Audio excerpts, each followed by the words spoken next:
Hi, I'm Heba Shunbo. Welcome to the show. I'm joined today by Nadine Dumas. She's a fitness, health, and wellness coach based in the Cayman Islands. She's originally from Canada, where she started out as an accountant until she decided one day that she wanted to step out of her comfort zone.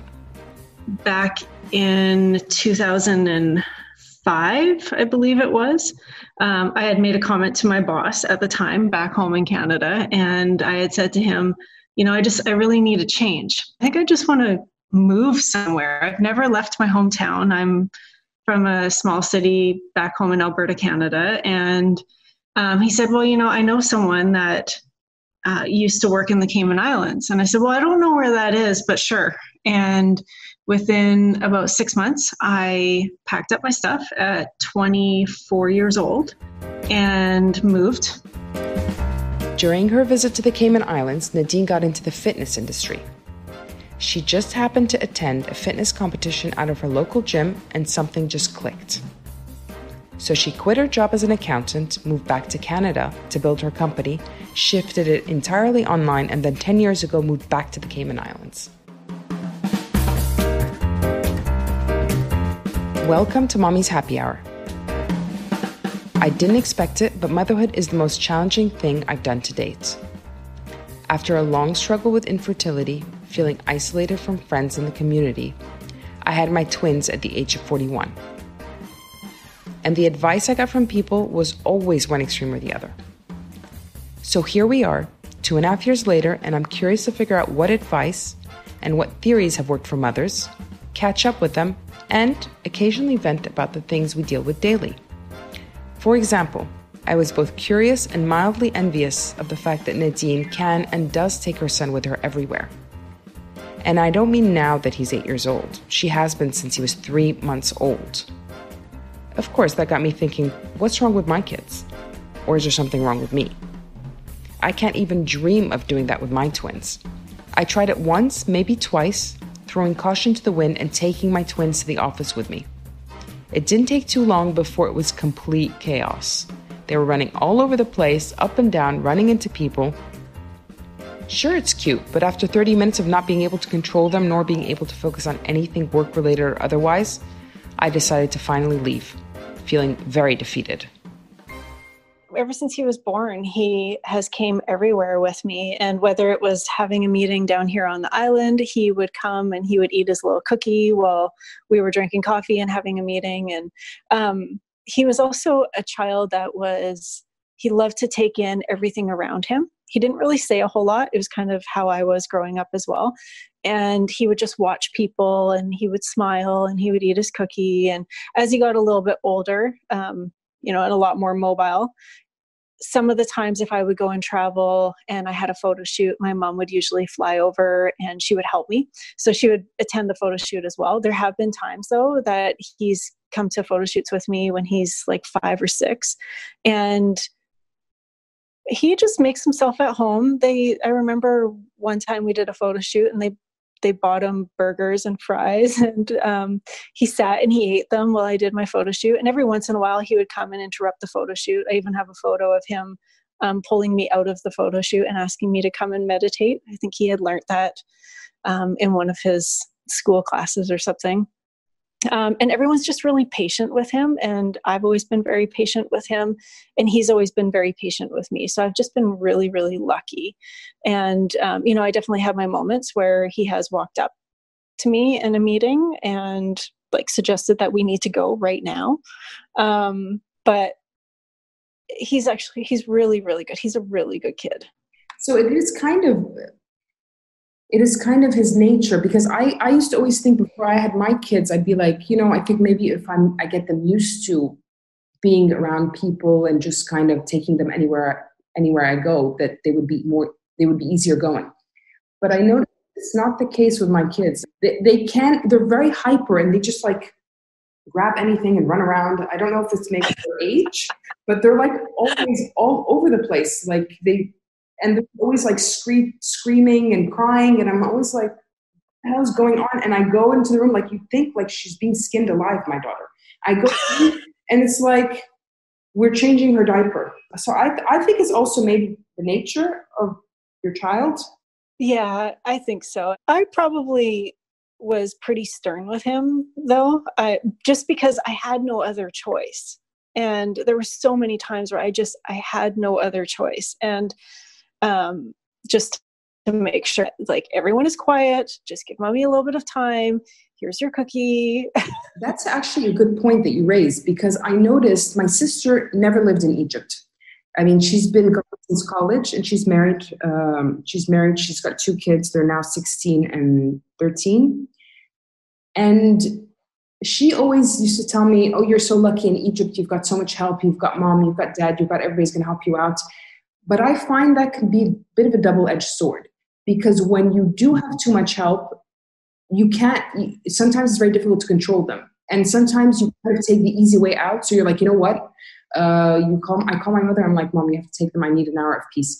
But if I didn't have all that support, I probably would be more stern, and they would probably be more like contained. And I will, like, my mother kind of defies me. Like, when I'll tell her, don't give them anything sweet, let them eat at this time. She does it on purpose. She gives them what I tell her not to give them. I swear that's just something of grandmothers. That's just what grandmothers do. Because I know even with my mom, the stuff that she feeds my son and the stuff that she does with my son, there is no way that she did that when we were growing up. She was very stern. Yeah, no, it's a bit, sometimes it gets a bit hectic, because it's like, I feel like I'm managing all these people. Nina is like a phone addict, and she really goes into like a meltdown mode if you don't give it to her. Yeah, I definitely noticed that with my son. This morning I woke up, I came out, and she was there. So she was running towards me with this big smile. I was like, oh, how cute. She ran right past me, grabbed the phone from the table, and like made a beeline to our bedroom to go see my husband, because he gives in to her and he gives her the phone. Oh, I was like, what a bitch. Not even a kiss, and not even a kiss, not even a good morning, nothing. Fitness plays such a huge role in our lives right now, and more so as new mothers. We go through so many changes on all levels, physically, mentally, and emotionally. As a mother of toddler twins, committing to a healthy, balanced diet, plus finding the time to carve out some much-needed workouts seems nearly impossible the majority of times. And something tells me I might not be the only one. When Nadine started out in this field 13 years ago, her focus was mainly on fitness. But as the years went by, she noticed that the majority of the women she worked with eventually gained back the weight, and they kept coming back. She realized that dieting was futile without also addressing our emotions and how they play a pivotal role in our weight loss efforts. Nadine has since adapted to her clients' growing needs and has become a certified eating psychology practitioner. Over the course of the years, I found that there was just a common theme with all of the women, and they kept on coming to me because they kept on failing, if you want to call it, at all of these different diets.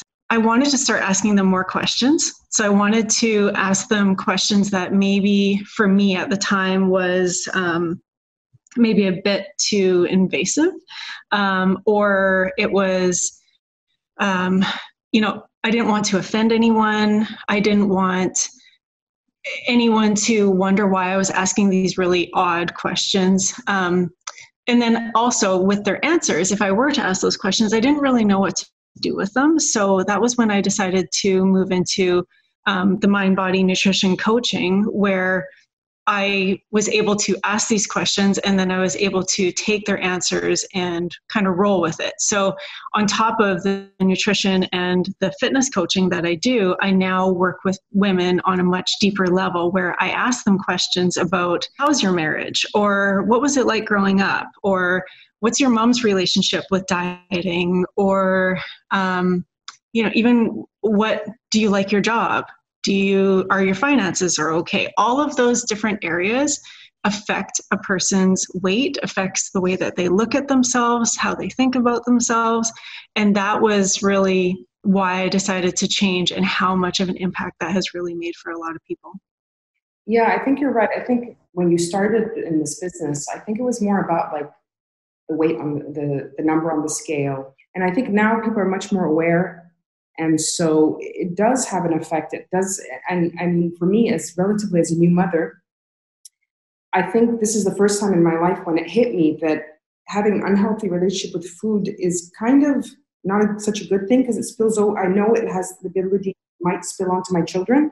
And I wouldn't want that for them, especially my daughter, because I think we set very high expectations on girls and young women to reach some kind of ideal that I believe can be quite mentally damaging. Oh, for sure.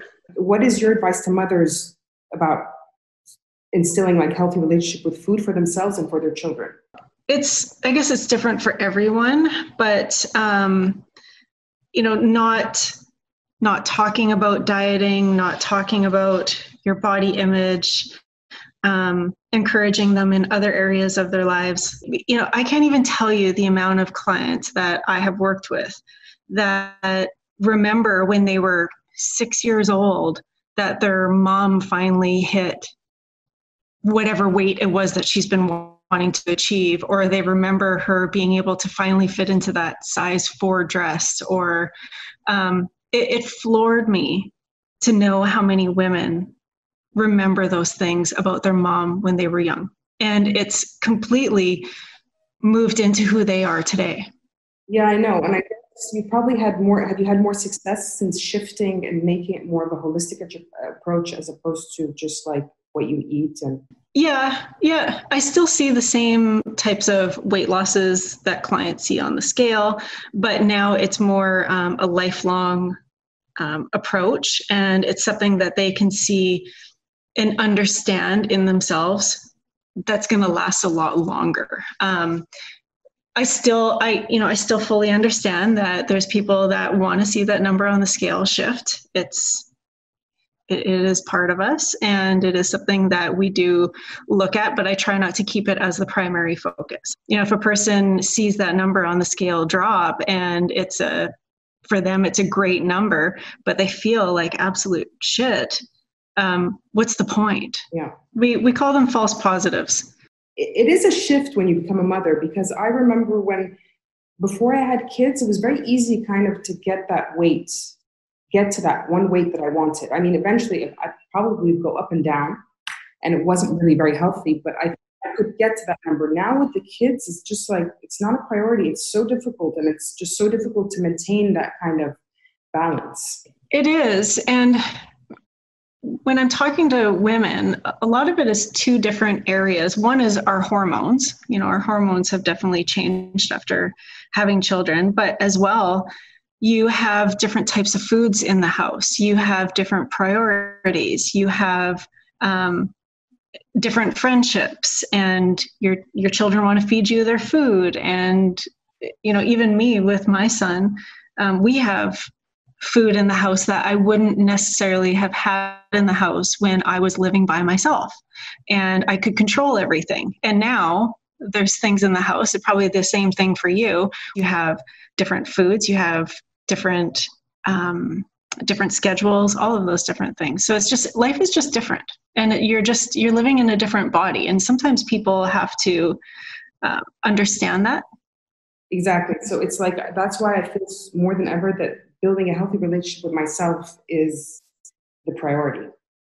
Tell us a bit about your retreats, just kind of get an idea so that people know what to expect. So with the retreats, it's a 1-week retreat. It's female focused. And I actually use all female entrepreneurs on this island to help with the retreat. So I have, within those 7 days, I have a very large house that is rented, and it usually hosts anywhere between 9 and 12 women for that full week. And then I have private chefs that come in. I have a woman that teaches paddleboard yoga, and I have women that teach yoga, and I have fitness classes, and I have a girl that teaches self-defense classes. And then one of the jewelry stores, because we're also famous for our diamonds, we have a jewelry store that actually closes down and only opens for us, closes down to the public and opens up for us, just so that we can do a bunch of shopping. And, there's still wine on the retreat. So it's definitely not a eat sprigs of lettuce and work out for 6 hours a day kind of thing. It's very, very balanced. And that is kind of everything that revolves around my coaching and how I work with my clients is just to try and find some kind of balance in your life. And that's what we focus on in this retreat. And every single day at the retreat, we usually have like a roundtable discussion, whether it's after dinner or after breakfast. Typically, I don't usually do it after breakfast because some of the questions can be quite emotional. But we just have conversations. And one of the most amazing things from it for me is that all of these women create these amazing relationships, and they realize that they're not alone, and all of their struggles are the same as so many other women out there. We have a tendency to think we're alone, and I think most of us women, we share kind of the same fears and challenges. Absolutely. Whether it's through nutrition or body image, weight, parenting, careers, everyone has the same thoughts. I think it's also difficult nowadays with social media, because when you look at people's social media, you kind of are like, you really think these people are living like these amazing lives. And when you start to compare yourself, you think that, oh my God, I must be a real loser. Like all these people do so much. And you're like just sitting there sprawled on the couch for 5 hours every night, not doing anything. So you're thinking, oh my God, I need to get there. But there's that kind of struggle. Absolutely. I was just actually asked this question for another interview that I'm doing. And it was just like, how do you not get yourself worked up or think negative about yourself when you're seeing all of these people's perfect lives on social media? And, and as much as we all can say, like, yes, it is someone's highlight reel, it still does affect people. And I think that as long as we can understand that those same people are still probably finding themselves on the couch at night, sprawled out for 5 hours watching Netflix, all of us do it. And some people just only show that highlight reel. And it's all about just staying in your own lane and, seeing yourself through everything that you've been through, because we don't know what other people are going through. We don't know what other people have been through. And no one's also going to know what it is that we're going through or what it is that we have been through. And just being able to stay in your own lane and focus on what you have overcome and what you have achieved is one of the best things that you can do. It's easier said than done at times, but yeah, definitely.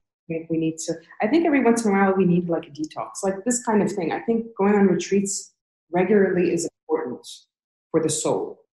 Yeah, I agree. And I say to everyone too, that as much as these retreats are for my clients and it helps just, help heal a lot of my clients and create new friendships, it also fills my cup. Like there is so much that I love from my retreats and how much it actually heals me and how much it actually impacts me to be a better person and to even see that there are so many women that are all similar. And I wish I could do retreats every single month and have people come out every single month, just so that women could really see what their true potential actually is and like where their superpowers are. I wish I could do that. Does your son attend these retreats? He does. Oh, really? Oh, wow. He's usually, so every year my mom flies down and she takes care of him for the week because I'm at the house every single day. But one day we charter a boat out to Stingray City and Starfish Point, where everyone gets to swim with the stingrays and play with the starfish and stuff like that. And it's always asked if he can come by all of the women. They just absolutely love him. And the majority of them are moms as well. So I think they like it because they are away from their children for a week. And he'll pop in, to go in the sea with them and go swimming, or he'll come and it's usually around Halloween. So he'll usually show up at Halloween in his costume just to show everyone what he looks like. And they love it. They absolutely love it. He loves it too. Now, you may have picked up on this already, but Nadine is a single mom. She has been co-parenting her son since he was 10 months old, and he just recently turned 8 this year. I find that absolutely incredible, that she is able to be a single mom and a full-time entrepreneur, She runs multiple businesses and does it very well for that matter. I know I wouldn't have been able to do half of what she does as a single mom. I really admire Nadine and very proud to call her a friend. She's inspiring and her dedication is very impressive. Obviously there was tough times and sometimes are better than others, but we just make it work. And he has been very good about it. Like my son has been very good about it. And he just knows that he has mommy's house and he has daddy's house, and he transitions very well between both of them. But it's been 8 years that his life has been like this. And for you, has it been easy to date? I mean, how has your mindset changed since becoming a mother and dating? Well, I didn't date for a really long time. So it was pretty easy because it was just him and I. But, it was also the time that I was building my career. So I was very career focused, and I was just very focused on raising my son. So dating really took a back seat for quite a long time. I've always told people that I was on the slow boat with that one.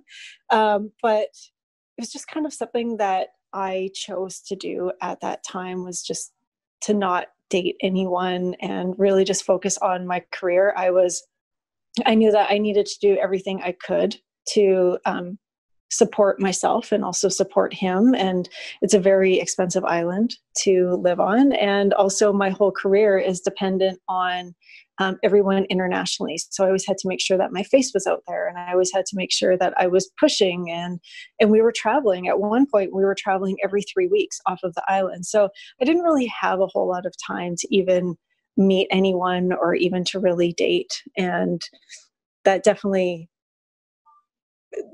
lasted for many, many years. Were you approached often, or was it intimidating for men that you were a single mother and quite driven?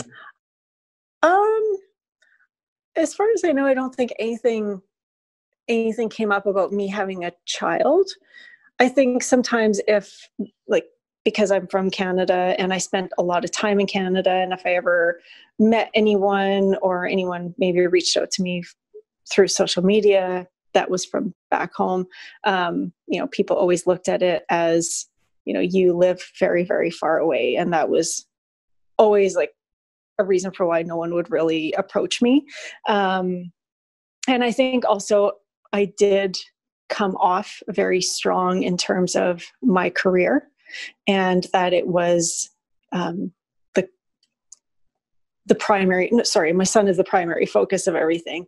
But my career just kind of came second. And I don't know if people maybe looked at that as, how am I even supposed to fit in? Or I probably gave a lot of the impression that I just really didn't have any time for anyone. You probably gave those signals that you probably weren't very interested, because it must be really difficult to juggle both. I mean, already you're running multiple businesses and you have your son full time, so it must be quite difficult to think of anything else. Yeah, well, I had him, I co-parent, so he goes in between his father and me, but then the times that he's not with me, I'm working as hard as I can on my business. That's probably a downside to, owning your own company and doing all of your marketing, doing all of your own PR. You just really throw everything into that. And that was kind of what I was saying before, where the biggest thing that I've learned is really to delegate or to ask people for help. So it's really difficult having your own business. It's nicer because it's something that you want to grow and you're very motivated to do, but you never switch off. So it can be quite tiring sometimes. Yeah. And I think that you have to find someone that can complement that, or someone that can understand that. And that's very tough to find as well. Have you ever had to deal with negative backlash from people regarding your choices about how you choose to raise Zayden? Because, for example, in Egypt, everybody's in your business and everybody has a judgment and everybody has a criticism and everyone tells you what to do. And like, if one person tells you one thing, the other person tells you the opposite. It kind of is frustrating. So do you get that in the Cayman Islands? No, I'm actually quite lucky, unless people are just not telling it to me. keeping it to themselves. I kind of just do my own thing. And I'm pretty sure that people have something to say about, even with my son coming with me to meetings, or ever since he was young, he would come with me to the gym, and he just knew that mommy had 1 hour to work out. I would set him up with his little iPad, and he would sit in the gym while I would do my workout, and he knew not to interrupt. And kind of the same thing with meetings. He just knows not to interrupt and to just give me a little bit of my time. And then as soon as we're done, I fully concentrate on him. But I'm sure that there's some people that look at it and think that maybe it's wrong of me to be doing that, but I know that there's certain things that I have to do for myself, like either whether it's from a health standpoint or whether it's from a professional standpoint, in order for me to be the best mom possible. Yeah, so I guess it comes naturally to you to focus on your own needs. I do. There's definitely areas that I still lack in, for sure. I try to do like self-care. I prioritize going to the gym. Probably where I lack the most is just on my time, because I work a lot. I spend a lot of hours working, and I probably don't give myself a lot of time just to like not do anything. That's probably where I slack the most. Okay. You don't give yourself enough downtime, huh? No, I don't. But I do make sure that there's certain areas in my life that I do take a little bit of time for myself, just so that I can be a better mom. And how about now during the lockdown? Is there anything, what do you do for self-care? Oh, that's been a tough one. One of the things for me is because I do co-parent, there's always some good to that, where you have some days where I don't have my son. And if I want to stare at a wall and not talk to anyone for a full day, then I won't do that. Or I can sit here and I can work all day long and not feel like, I have schooling that needs to be done with my son, or we should be playing games or anything. Like, I just have a little bit of time for myself. And that has been very helpful. I know that there's a lot of parents that don't have that. That part of the co-parenting is definitely a plus. So it's been okay. Yeah, my idea of self-care these days is once I put them to bed, I'm like sprawled on the sofa for like 5 hours, and I always regret it. And I'm always like, I should go to bed. No, I don't want to go to bed. I should go to bed. I should go to bed. And then finally, I get to bed at 12 o'clock at night and 1 o'clock in the morning, and I want to kill myself the next morning. But it's been like that literally for the past 3 weeks. I keep on saying, I'm going to go to bed tonight at 9 p.m. And I just get there. It's just, I'm like, I can't imagine, like, I'm going to go to bed. And then it's the same. It's going to be like Groundhog Days. The next day is exactly the same thing. So I'm like, no, I'm tired and want to kill myself tomorrow. But I just need those few hours of just doing absolutely nothing.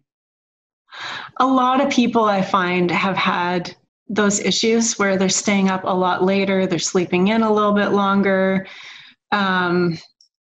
Everyone's schedules have been completely thrown off, for sure. Yeah. Yeah. So I wanted to ask you, is there anything you look back at now when you first became a mother and wished you had done differently? Probably just been a bit easier on myself. I was so hard on myself, and I pushed myself, and I think that I ran myself to the ground a little bit more than what I should have. I probably shouldn't have started working 4 days after I had my son. But I tried to do it all. And I think for me, it was learning how to ask for help, and I never would. And I really didn't learn a lot of that until just a couple of years ago, where I really needed to start learning how to ask for help. I was just too stubborn. It's the Taurus in me, I guess. Yeah, that's part of what makes you successful, probably. Yeah, I would say so. There's definitely some pluses and some minuses to it, but that would probably be the only thing.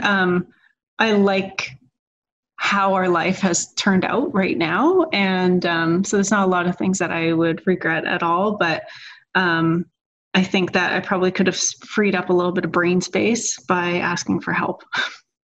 And like, on the other hand, is there anything that you say to yourself that yeah, yes, this is the best thing I did when you were a new mother, as a new mother?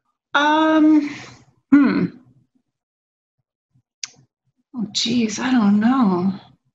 Yeah, I don't really know. That's a tough question. For me, was sleep training my kids. Maybe, who knows? Maybe my answer will change next year. What is your absolute favorite thing about being a mother? My absolute favorite thing. I think it's seeing the world through your child's eyes. There's so many times where my son has been able to experience a lot of firsts, and being able to experience that with him and see the joy, like the first time that he ever saw snow, first time he's ever been on an airplane. Those are probably what I would say it is. Okay. What is the worst thing about motherhood? Ooh. I don't know if I would call it the worst thing, but I would say that you just always have a lot of fears about failing as a mom, or not being able to know the right thing to say, or how to be able to help him. Like, even just the other day, it was his first experience with bullying. And I just was at a loss of, I don't even know what to say. You try to comfort them, and is that actually going to help? Or, and then you think back to when you were bullied and what your mom used to say to you. And that's probably what the worst thing is for me, is just, failing at helping them, or what it is that you should be saying, that kind of thing. Yeah, and it's very different from when we were brought up, I think. So different because of social media, and things aren't said to your face. They're now, or said through friends or whatever, when we were growing up. And now it's just all said through a person behind a screen. And it's sad. It's really sad. Yeah, it's sad. And also, I think I find a lot of parents now, like all the parents I know in our generation, are they want to connect more with their children on an emotional level. I don't think we had that so much growing up. No, I didn't either. And I don't know if it was more because my mom was a single mom growing up as well, or, and she just didn't really have a lot of the time to be able to do that. And it was more just keep on plugging along kind of thing. But I can see that. Yeah. Describe motherhood in 3 words. Well, that wouldn't put me on the spot. Oh my. Rewarding. Oh, geez. You might have to cut this one out. I have to think about this one. I don't know why. Okay. So just in 1 word, rewarding. Okay, perfect. Okay. In one word, I would say that it's rewarding. What are your 3 top tips for staying sane during COVID-19 lockdown? Probably going back to what we were talking about before, is to make sure that you do take some time for yourself. And schedules, I think, are super important during this time. I think that everyone, kids thrive off of schedules, and just being able to, make sure that you have time set for yourself, and you're not kind of like what you were talking about earlier, where you end up on the couch for 5 hours and you end up staying up way later. And therefore you're probably a little bit more tired in the morning. So schedules are always a good thing. Okay, my last question is, walk us through your perfect day in the Cayman Islands. Not your typical, like your perfect day. What is it like? Because, I mean, when I don't know very much about the Cayman Islands, and when you tell me to live there, it's like, for me, I'm thinking it's like a tropical paradise. It's this beautiful island that people are just sitting there and drinking coconut water and doing nothing else. So tell me, what is your perfect day? What would be a perfect day for me? I love getting up really early and watching the sunrise. This place has some of the most beautiful sunrises and sunsets, and we have some of the most beautiful beaches and water. It's absolutely incredible. And we also have some of the most amazing food. I think we're considered the culinary capital of the Caribbean. So you really can't go wrong with this island at all. I definitely don't live in my bikini. You rarely will even catch me on a beach. But you will catch me on the beach. Yeah, I know, it's really bad. This kind of comes down to me being just working too much. But you will catch me on the beach watching the sunrise at like 6 o'clock in the morning. It's one of the things that I absolutely love to do. So are you dating now? Yes. Okay, good. I am, yes. So 8 years later, you're dating. Great. Yes, I know. It was wonderful. It took a long time, but he was worth the wait, that's for sure. Okay, great. So you have like some drunken nights. No, I'm joking. You can find out more about Nadine's work and her wellness retreats on her website. You'll find the link in our show notes. Thank you for joining me for Mommy's Happy Hour. I'm Heba Shunbo. This episode is produced by Chirag Desai. If you enjoyed what you heard, tell me about it, drop me a message on Instagram, and you can also leave us a review on Apple Podcasts and IMDb. I'll be back in 2 weeks. See you then.